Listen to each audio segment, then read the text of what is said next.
بسم اللہ الرحمن الرحیم۔ جماعت احمدیہ کی عظیم الشان ترقی آستانہ رب العزت پر گریہ و بکا کرنے کا نتیجہ ہے۔ تقریر فرمودہ حضرت مصلح موعود رضی اللہ تعالیٰ عنہ 26 دسمبر سن 1936 برموقع افتتاح جلسہ سالانہ۔ تشہد، تعوذ اور سورہ فاتحہ کی تلاوت کے بعد فرمایا، سب سے پہلے تو میں ان تمام بھائیوں کو جو جلسہ سالانہ کی شمولیت کے لیے بیرون جات سے تشریف لائے ہیں السلام علیکم کہتا ہوں۔ اس کے بعد دعا کے ساتھ اس جلسے کا افتتاح کرنے سے پہلے میں دوستوں کو اس امر کی طرف توجہ دلاتا ہوں کہ آج سے قریباً 40 سال پہلے اس جگہ پر جہاں اب مدرسہ احمدیہ کے لڑکے پڑھتے ہیں ایک ٹوٹی ہوئی فصیل ہوا کرتی تھی۔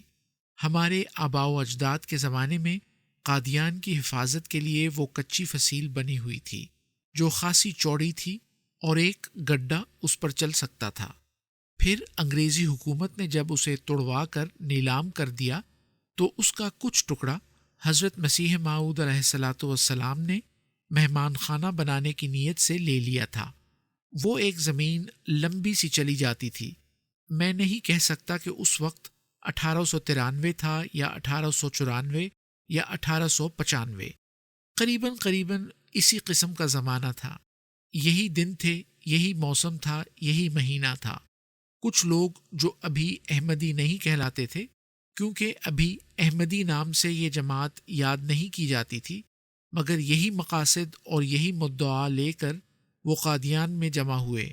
میں نہیں کہہ سکتا کہ آیا وہ ساری کاروائی اسی جگہ ہوئی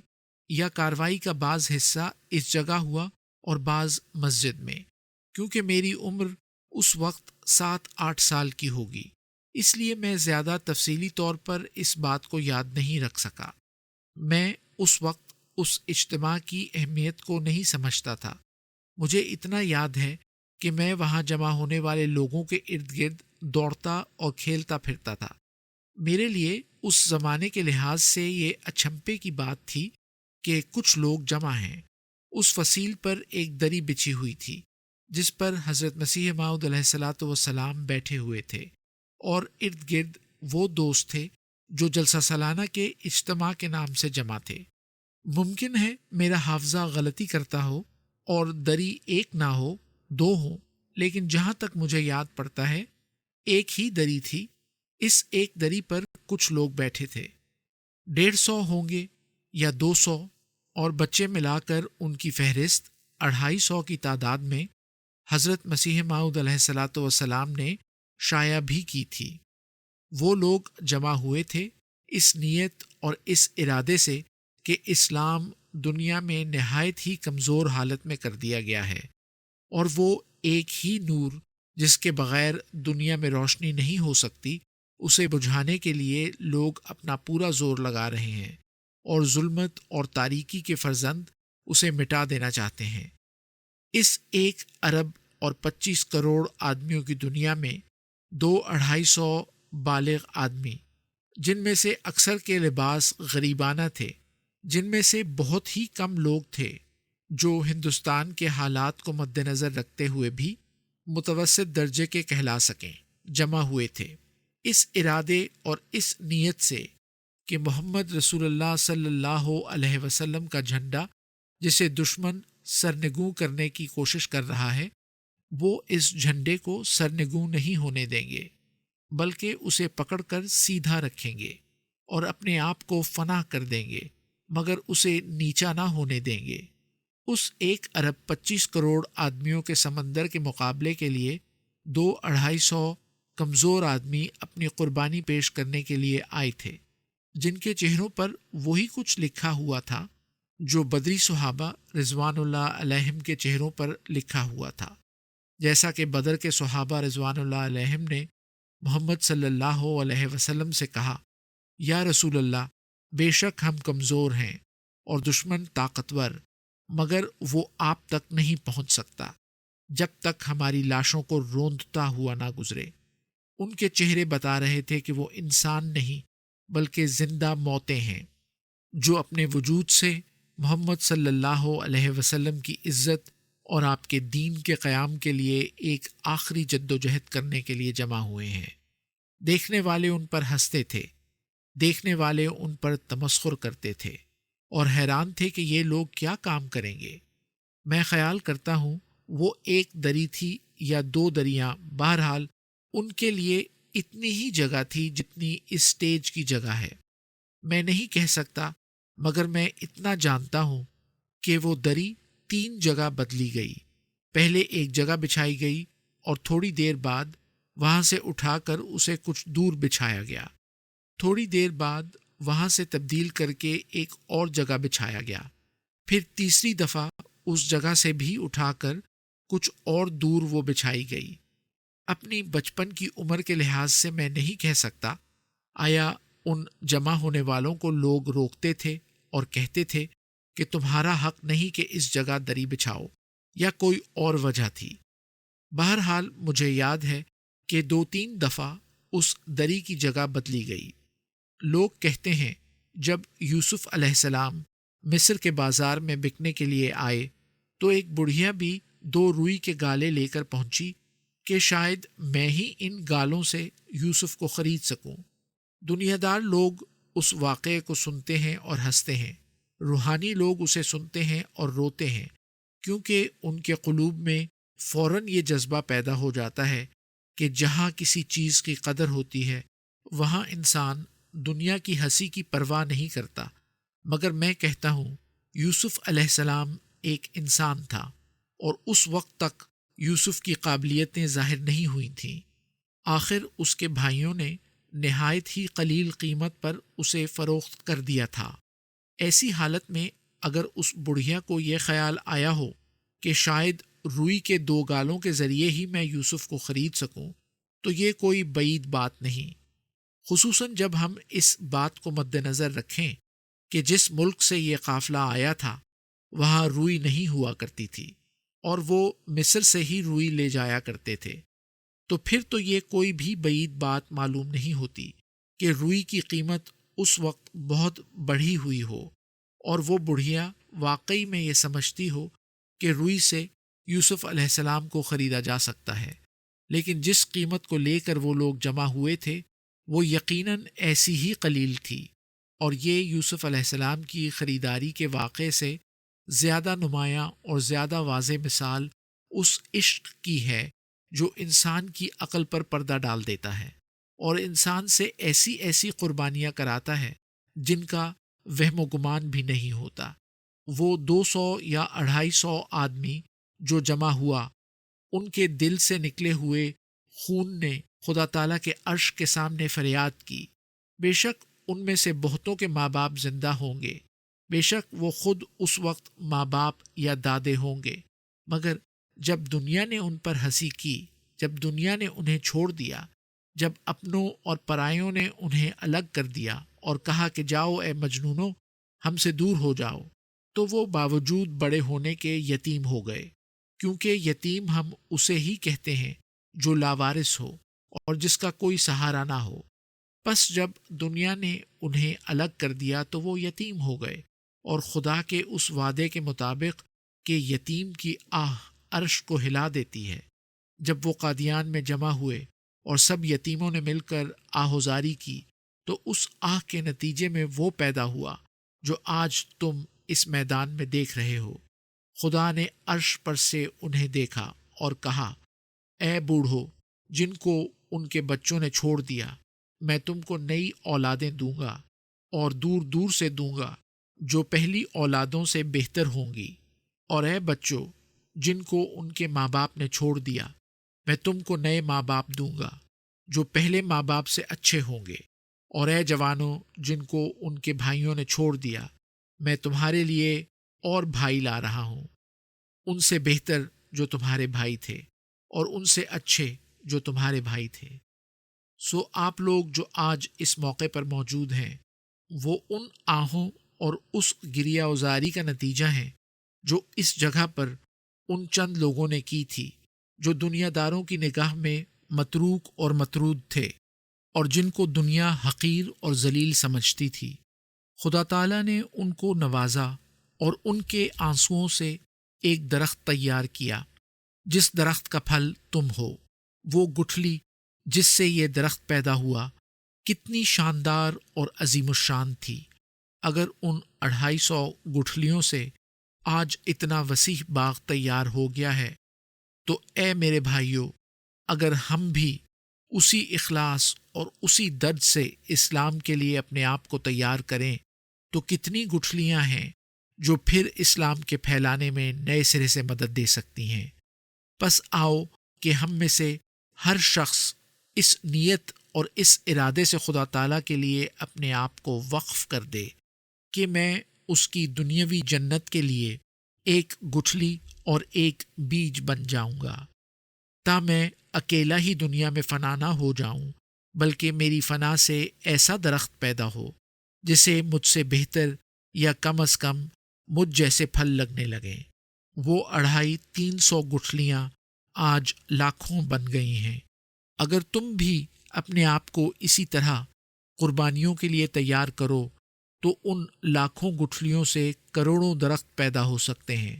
مگر یہ چیزیں خدا تعالیٰ کے فضل سے ہی حاصل ہوتی ہیں۔ اگر خدا تعالیٰ کا فضل انسان کے شامل حال نہ ہو تو نہ انسان کے دل میں قربانی کی تحریک پیدا ہوتی ہے، نہ عشق کا جذبہ پیدا ہوتا ہے، نہ ان قربانیوں کا کوئی نیک نتیجہ پیدا ہوتا ہے، اور نہ انسانی عمل کوئی اعلیٰ ثمرات پیدا کرتا ہے۔ بس آؤ کہ ہم خدا تعالیٰ کے سامنے جھک جائیں اور اسی سے التجا کریں کہ وہ اپنے فضل اور رحم سے ہمارے دلوں کو پاک کرے اور قربانیوں کا جذبہ ہمارے قلوب میں پیدا کرے۔ پھر جب اسی کے فضل سے ہم اپنی قربانیاں اس کے حضور پیش کریں تو وہ شفقت اور محبت اور رحم سے ہماری ناچیز قربانیوں کو رد نہ کرے بلکہ قبول کرے۔ وہ ہمارے وجودوں، ہمارے عزیزوں، ہمارے رشتہ داروں اور ہمارے دوستوں کو محمد صلی اللہ علیہ وسلم کے باغ کی حفاظت کے لیے قربانی کے طور پر قبول کرے اور اسلام کے باغ کو پھر سرسبز و شاداب کر دے۔ وہ کوے اور کوئلیں اور دوسرے جانور جو محمد صلی اللہ علیہ وسلم کے باغ کے ثمرات کھا رہے ہیں اور انہیں خراب کر رہے ہیں، خدا اس بلا اور وبا سے اسلام کو بچائے۔ آج شرک اور کفر نے دنیا پر غلبہ کیا ہوا ہے۔ خدا اپنے فضل سے ہمیں توفیق دے کہ ہم پھر توحید کا جھنڈا کھڑا کریں، شرک دنیا سے مٹ جائے، شرک کرنے والے خدا تعالیٰ کی توحید کے جھنڈے کے نیچے آ جائیں۔ وہ قومیں جو خدا تعالیٰ کے بیٹے بنا رہی ہیں، وہ قومیں جو پتھروں کو گھڑ گھڑ کر انہیں خدا تعالیٰ کا شریک قرار دے رہی ہیں، وہ بھولی ہوئی قومیں جو خدا تعالیٰ کی رحمت کے منادوں کو اس کا شریک ٹھہرا رہی ہیں، وہ قومیں جو سورج اور چاند اور سیاروں اور ستاروں کی پرستش کرتی ہیں، خدا تعالیٰ ان سب کے دلوں کو کھول دے اور اس حقیقی خدا کی طرف انہیں لے آئے جس کی شان محمد صلی اللہ علیہ وسلم نے دنیا پر ظاہر کی۔ وہ ان سینکڑوں دلوں میں جو مذہب سے بیزار ہو رہے ہیں مذہب کا جوش پیدا کرے۔ وہ فلسفی اور وہ عالم کہلانے والے جو آج دین اور ایمان سے بے بہرا ہو رہے ہیں، خدا تعالیٰ ان پر بھی رحم کرے اور معرفت کا نور ان کے دلوں میں پیدا کرے، تا آج جس طرح وہ لوگوں کو خدا تعالیٰ کے دین سے منحرف کر رہے ہیں، کل لوگوں کو کھینچ کھینچ کر دین حقیقی کی طرف لائیں۔ وہ جھگڑے، فساد اور لڑائیاں جو کہیں مذہب کے نام پر، کہیں قوم کے نام پر، کہیں جتھے کے نام پر اور کہیں سیاست کے نام پر ہو رہی ہیں، خدا تعالیٰ ان کو دور کر کے بنی نوع انسان کی بہتری کے سامان پیدا کرے اور خدا تعالیٰ اس دنیا کو اسی طرح جنت کر دے جس طرح اس نے مرنے کے بعد ہمارے لیے جنت تیار کی ہے۔ یہ سب کام خدا تعالیٰ کے پسندیدہ ہیں اور وہ چاہتا ہے کہ انہیں دنیا میں قائم کرے، مگر ہمارے اندر طاقت نہیں کہ ہم باوجود خدا تعالیٰ کا سپاہی کہلانے کے ان کو قائم کر سکیں۔ ایسی مصیبت کے وقت صرف ایک ہی کام ہمارا ہو سکتا ہے، اور وہ یہ کہ ہم اپنے رب کو بلائیں اور اس سے کہیں کہ ہم تیرے غلام اور خادم ہیں، تو نے ایک کام ہمارے سپرد کیا، ہم اس کام کو کرنے کے لیے تیار ہیں، بشرطیہ تو ہمیں توفیق دے، لیکن اے ہمارے خدا، یہ کام ہماری ہمت اور ہماری طاقت سے بالا ہے، بس تو آپ ہماری مدد کر، ہم اس بوجھ سے کچلے جا رہے ہیں۔ اگر تو نہ آیا اور تو نے مدد نہ کی تو یہ چھوٹی سی جماعت اور فئتن قلیلہ مٹ جائے گی، اور دنیا کے پردے پر تیرا نام لینے والا کوئی نہ رہے گا۔ پس تو آپ ہم پر رحم کر، ہماری کمزوریوں سے درگزر فرما، تا تیری یہ عطا کردہ توفیق سے بغیر کسی قسم کے معاوضے کی خواہش اور بغیر کسی دشمن کے خوف کے تیرے دین کی خدمت میں لگ جائیں۔ ماں سوا اللہ ہماری نظروں سے پوشیدہ ہو جائے، تیرے جلال کا دنیا پر قائم کرنا اور تیری صفات کا کامل ظہور ہمارا مقصد ہو جائے، ہم تجھ میں نہاں ہو جائیں اور تو ہمارے دلوں میں آ جائے۔ اے خدا، تو ایسا ہی کر۔ اس کے بعد حضور نے حاضرین سمیت لمبی دعا فرمائی اور دعا کے بعد ارشاد فرمایا، اس دعا کے بعد میں جلسے کا افتتاح کرتا ہوں، اور اب میں تو چلا جاؤں گا، لیکن جیسا کہ میں نے کل نصیحت کی تھی، دوستوں کو چاہیے کہ وہ زیادہ سے زیادہ اوقات جلسہ سالانہ کی تقاریر سننے میں صرف کریں، اور خود بھی اور اپنے دوستوں کو بھی ادھر ادھر پھرنے سے روکیں۔ ایک وقت تھا جب آدمیوں کی کثرت کی وجہ سے دور تک آواز نہیں پہنچ سکتی تھی، اور دوستوں کا ادھر ادھر پھرنا کسی حد تک معذوری میں داخل تھا، مگر اب تو خدا تعالیٰ کے فضل سے لاؤڈ سپیکر لگ گیا ہے، جس کی وجہ سے آواز بخوبی پہنچ جاتی ہے۔ ایسے موقعوں پر پہلے یہ گھبراہٹ ہوا کرتی تھی کہ دوستوں تک آواز کس طرح پہنچے گی، مگر اب تو اگر میلوں بھی لوگ پھیلے ہوئے ہوں تو لاؤڈ سپیکر کے ذریعے ان تک آواز پہنچ سکتی ہے، اور میں سمجھتا ہوں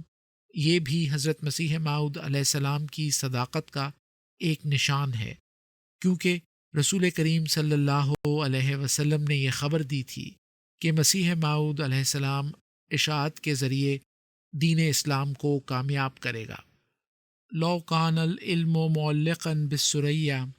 لتناولہ قوما من ابناء فارس۔ کنز المال جلد 11 صفحہ 401، مطبوعہ حلب سن 1974۔ اور قرآن کریم سے بھی یہی معلوم ہوتا ہے کہ حضرت مسیح موعود علیہ الصلاۃ والسلام کا زمانہ اشاعت کا زمانہ ہے۔ وَإِذَا صُحُفٌ نُشِرَتْ، سورہ تکویر آیت 11۔ اللہ تعالیٰ نے اس نشان کی صداقت کے لیے پہلے قلم سے نکلی ہوئی تحریرات لوگوں تک پہنچانے کے لیے پریس جاری کر دیے، اور پھر آواز پہنچانے کے لیے لاؤڈ سپیکر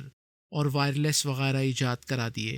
اور اب تو اگر خدا تعالیٰ چاہے تو ایسا دن بھی آ سکتا ہے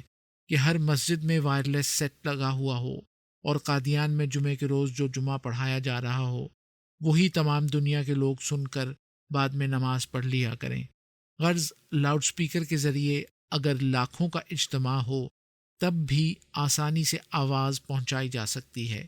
اس لیے دوستوں کو اس سے فائدہ اٹھاتے ہوئے تمام تقریروں کو توجہ سے سننا چاہیے۔